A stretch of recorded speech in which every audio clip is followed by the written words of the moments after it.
તપઃ શૌચમ દયા દાન વિદ્યતે ઉદરમ ભરીણો જીવા. કળિયુગમાં કેવો વ્યક્તિ છે, માત્ર ખાઈ પીને જલસા કરવાનું, પોતાના પેટનું થઈ જાય પછી જેનું જે થાય એ કળિયુગની નિશાની છે. પોતે બડાઈ મારે કે અમે 12 મહિનામાં એટલું કમાઈ લે જેનાથી અમારું ઘર હાલે. જે પોતાનું જ વિચારે. આ વર્ણ વ્યવસ્થા શું છે?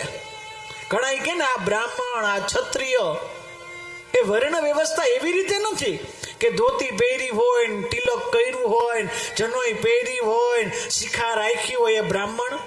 એ જન્મથી કદાચ બ્રાહ્મણ હોઈ શકે.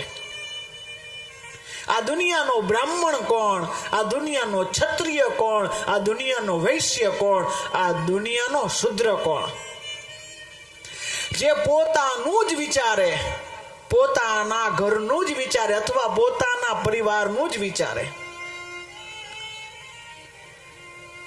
છોકરા છૈયા મારા શાલિગ્રામ, આમાં ક્યાંથી કરવું સેવા? છોકરામાંથી નવરા ન થાય એનું ભરણ પોષણ આ પોતાનું વિચારે એ આ જગતનો શૂદ્ર છે. જે પોતાના પેટનું જ વિચારે એ આ જગતનો શૂદ્ર છે.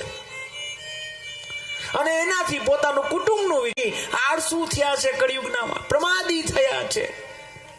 આળસુ થયા છે કળિયુગનામાં, પ્રમાદી થયા છે.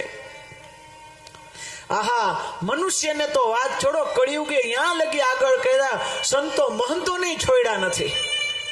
કળિયુગના પ્રભાવે અહીં પણ આગ લગાડી છે, દાગ તો ત્યાંય લાગ્યા છે. કહે છે પાખંડ નિરતરાહ સંતો વિરક્તાહ પરિગ્રહ.